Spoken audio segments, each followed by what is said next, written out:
What should you do when your preschooler throws a fit? How can you get a teenager to respect your authority? Questions that many parents have asked. Here with tips on what form of discipline you should use is clinical psychologist Dr. Tim Hope. Tim, Dr. Hope, so nice to have you here. I think this is something that parents struggle with. You know, what do they do in that moment of frustration? What is the right answer? Yeah, we all do, right? And this is not a static thing that you can just learn once and then you've got it. It has to change with your child's needs as they grow, as they develop. Each of your children is going to be different and has different strengths and different areas of weaknesses that you want to shore them up. So yeah, it's a complicated thing. Right, it's a fluid thing. It's not, you don't learn how to discipline and then it's a done deal. Let's start with ages 0 to 2. Learn to say no. Okay, so learning to say no. With our babies and toddlers, you want to do some environmental engineering. If you don't want your child getting to that TV, make sure it's not reachable to them. And then redirection is fantastic. You give them something else that you want them to do as opposed to telling them what not to do. And then if you need to, brief timeouts are really very effective for even young children like toddlers.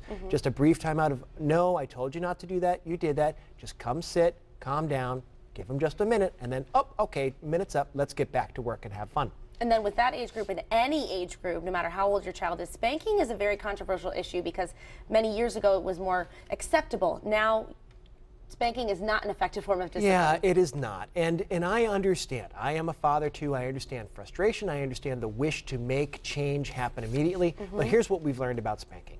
Spanking is only effective in the very short term. It gets a child to stop doing whatever it is they're doing, but that's because they're focused on the pain of being hit, as opposed to learning to link the consequence to whatever it is that they did wrong.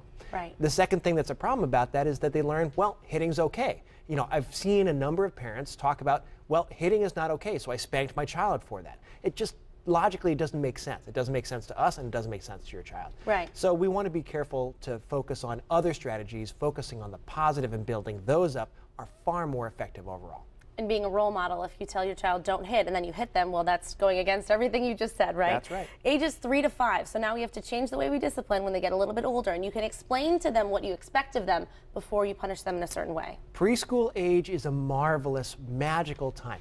Children are beginning to get some pretty good control over their own behavior. They can make that logical link between consequences. They can make that link from consequences to their actions, to their intentions, and it really is very helpful. Now listen, it's not okay to draw on the wall. I want you drawing on paper only. If you draw on the wall again, you're going to lose your art materials for the rest of the day. If it happens again, there they go.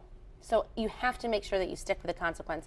Also make sure that you aren't always focusing on negative, but you're rewarding good behavior. I really like the phrase of catch your child being good. So it just feels better to be praising your child, to catch them doing things that you want them to be doing. Hey, you know, you really are doing a nice job playing with your brother. I know it's hard for you to share your crayons sometimes, and you're doing a good job with that. That's catching your child being good. It tells them specifically what it is that you like that they're doing, and they're much more likely to do it again in the future, which you want.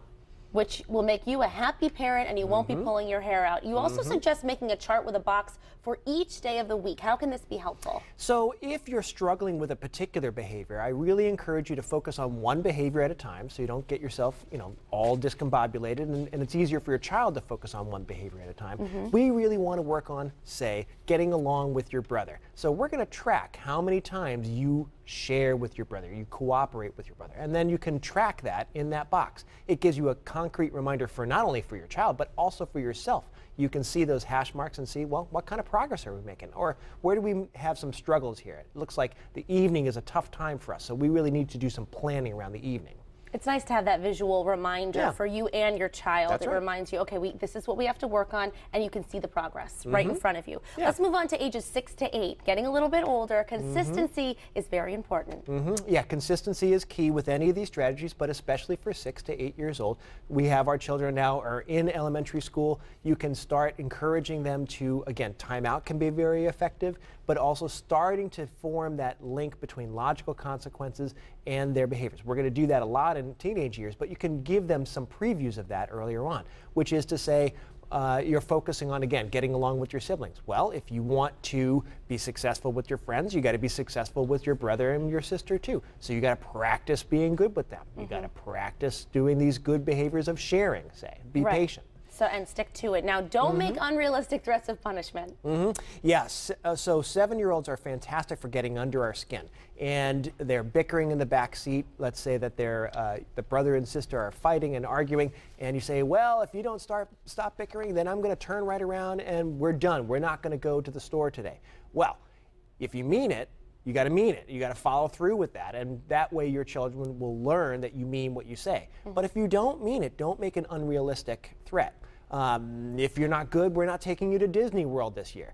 Wait a second. You know, how can you take such a huge thing, which is really very far off, especially to a 6, 7, or 8-year-old, and pull that away? There's no way for their brain to be able to link those two things together. They're not going to learn from that. Right, exactly. So though in the moment it may seem like a smart thing to do, it isn't the best decision. Let's move on to ages 9 to 12. If your child doesn't do their homework, let them suffer the consequences.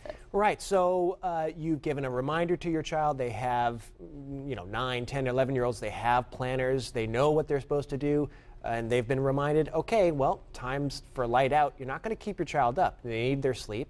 And then if they don't have their homework done the next day, they're going to hear it from their teacher. They're not going to get a good grade.